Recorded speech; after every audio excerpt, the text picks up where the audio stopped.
ஆண்டவர் இயேசு கதைக்குள் கதை சொல்லியிருக்கிறார், நிகழ்வுக்குள் நிகழ்வு. அவர் ஒரு விஷயத்தை செய்ய போகிறார், இடையில இன்னொரு இடைச்செருகலாக இன்னொரு அதிசயம். இப்போ ஆண்டவருக்கு அதிசயம் செய்வதை பற்றி எந்த பிரச்சனையும் இல்லை. நம்ம அவரை தேடி போகிறது மட்டும்தான் பிரச்சனை. யார் வேணாலும் வாங்க, எப்படி வேணாலும் வாங்க, எப்போ வேணாலும் வாங்க அப்படின்னு சொல்லி தான் ஆண்டவர் இந்த அதிசயங்களை செய்வதை பார்க்குறோம். ஒரு கணவர் மனைவியும் டாக்டர்கிட்ட போனாங்க. கணவருக்கு ரொம்ப முடியாமல் இருந்துச்சு, ரொம்ப உடம்பு சரியில்லை. டாக்டர்கிட்ட போனாங்க. கணவர் நல்லா பரிசோதனை செய்து பார்த்தாங்க. அந்த மனைவிட்ட டாக்டர் சொன்னார், இன்னும் ஒரு 12 மணி நேரம் தான், இவருக்கு ஏதாவது பிடிச்சது நல்லது கெட்டது ஏதாவது செஞ்சு கொடுங்க அப்படின்னு சொல்லி சொன்னாங்க. உடனே வீட்டுக்கு வந்தாங்க.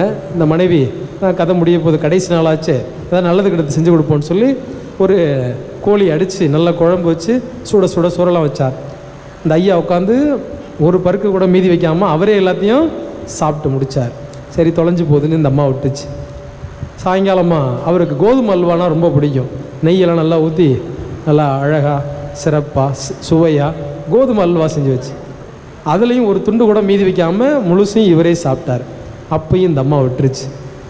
நைட்டு ஒரு 4 தோசை நல்லா முருகலாக சுட்டு கொடுத்தார். நல்லா சாப்பிட்டார் ஐயா, படுத்துட்டார். ஒரு 11-11:30 மணி வாக்கில் நைட்டு ஜோதி ஜோதி, இங்கே யாரும் இல்லைன்னு நினைக்கிறேன், ஜோதி ஜோதி அப்படின்னு, என்னையா கொஞ்சம் நெஞ்சு கறிக்கிற மாதிரி இருக்குது, இஞ்சி காப்பி கொஞ்சம் வச்சு கொடு, மண்டையை உடைச்சிருவேன், படு, உனக்கு விடிஞ்சா எந்திரிக்கிற வேலை கூட கிடையாது, எனக்கு மோளை அடிக்கிறவன்ட்ட சொல்லணும், மாலை கட்டணும், பந்தல் போடணும், பல வேலை இருக்குது அப்படின்னு சொன்னிச்சான். எனக்கு பிரியமானவர்களே, இறப்பு என்பது ஒரு முடிவுரை கூறுகிற ஒரு விதமாக, ஒரு ஆளுக்கு, ஒரு மனிதருக்கு அன்றோடு கதை முடிவதாக மற்றவர்கள் நினைக்கலாம். ஆனால் கிறிஸ்தவர்களுக்கு அது அல்ல. இறப்பு என்பது ஒரு தொடக்கம். இந்த வாழ்வின் தொடக்கம் ஆண்டவரோடு விண்ணகத்தில். இன்றைய நாளில் 2 பெண்கள் நம் கண்முன் கொண்டு வரப்படுகிறார்கள். இந்த 2 பெண்களுக்கும் கிட்டத்தட்ட வாழ்வு முடிந்து விட்டதாக சொல்லப்படுகிறது. பாருங்கள், 3 விஷயங்கள் நான் உங்களோடு பகிர்ந்து கொள்ள விரும்புகிறேன். ஒன்று, இந்த 12 வயது பெண், அவங்களுக்கு ஒரே பொண்ணு, அந்த பொண்ணு இறந்து போச்சு. இயேசு சொல்கிறாரு, அவர் சாகவில்லை, உறங்குகிறாள். அப்போ என்ன செஞ்சாங்க? அவங்களாம் நகைத்தார்கள், இயேசுவை கிண்டல் பண்ணாங்க. இது ஒரு நிகழ்வு. இந்த பெண்ணுக்கு வாழ்வு முடிது. இன்னும் 12 ஆண்டுகளுக்கு மேலே அந்த பொண்ணு இரத்தப்போக்கினால் வருந்தி கொண்டிருக்கிறார். எவ்வளோ முயற்சி செஞ்சு பார்த்தாங்க, தன்னிடம் இருந்த எல்லாவற்றையும் செலவு செய்தால் எதுலையும் முடிவு கிடைக்கல. அப்போ கிட்டத்தட்ட அதுவும் பூட்ட கேஸுன்னு சொல்லுவாங்க, புட்டுக்குச்சின்னு சொல்லுவோம்ல, கிட்டத்தட்ட 2மே முடிஞ்சு போச்சு. இது மனித சிந்தனை, மனித வாழ்க்கை. டாக்டர் சொன்னது கதை முடிஞ்சு போச்சு, இங்கே இருக்கிறவங்கலாம், வீட்டில் இருக்கிறவங்களாம் மூச்சு நின்று போச்சு, இது மனுஷன் சொன்னது. இதெல்லாம் இந்த உலகம். ஆனால் ஆண்டவர் சொல்கிறார், நான் இருக்கிறேன். இது முதல் விஷயம்.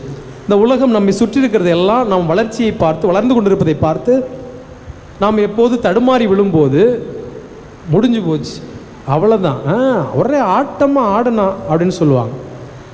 கஷ்டப்பட்டு ஓடி உழைத்து சம்பாதித்து வளரும்போது எங்கேது வந்துச்சுன்னே தெரியல, இந்த மாதிரி இப்போ ஒன்றும் இல்லாமல் போச்சுல்ல அப்படின்னு, அப்படி ஒரு சூழ்நிலை. இதெல்லாம் மனித பார்வை, மனித சிந்தனை. ஆனால் ஆண்டவர் கவலைப்படாது, நீ விழுகின்ற தரங்களை கையை பிடிச்சு தூக்கி விட்டு முதுகில் தட்டி கொடுத்து எழ செய்கிறவர். இரண்டாவதாக, ஒரு குருவானவர்,